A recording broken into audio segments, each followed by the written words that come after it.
I never feel like you play Batman, you play Bruce Wayne. You know, that's really where your investment kind of is, and it sort of pays off in the Batman side of things. But, you know, Zach approached me and had a really specific take on the character and wanted to do a guy who was not 25 and, you know, mourning the death of his parents and deciding to become a vigilante, but instead is a guy who had been a vigilante for 20 years and was feeling like, what's the point? You know, is it worth anything, what we've done?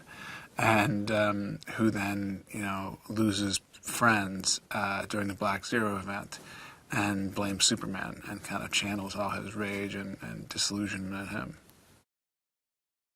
I think it's interesting kind of to note that these two guys who are at total odds, you know, here in this movie, are actually really, you know, want the same things in truth, you know.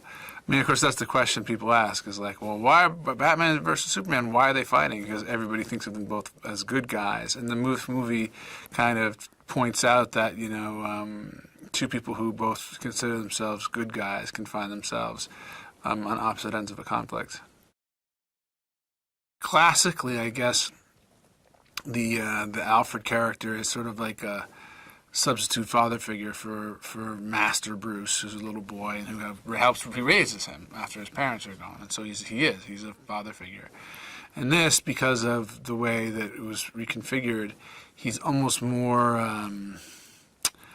He's not a father figure, you know. Like the character and the way I played it, it's not a guy looking for a father figure. He's more an old friend that's been through kind of the war with him, and who is the one person who can probably speak to him honestly. I give Gal credit. I think she's just a movie star. I mean, she's beautiful. She's strong. She's assertive. She's a really good actress. You know, she's exactly who you would want for that part.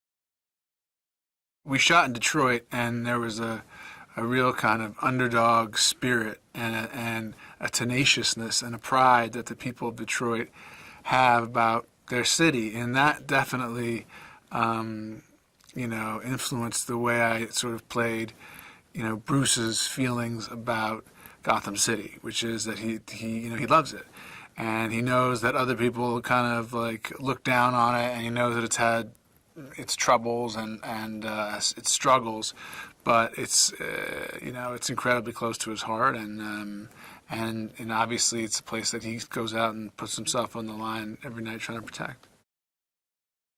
The story for Bruce Wayne begins with this Black Zero event, what they called the end of Man of Steel, where, you know, Zod was fighting Superman and there was lasers ripping apart buildings and things were blowing up, and you know, he goes rushing back to his building in Metropolis to see, you know, because of his people that he wants to take care of and get out and see if they're okay. And when he arrives, he's only in time to see the building kind of get sawed in half, and you know what happens to the people that were in that building, and that leaves that like scar on him, is what drives him through the rest of the movie.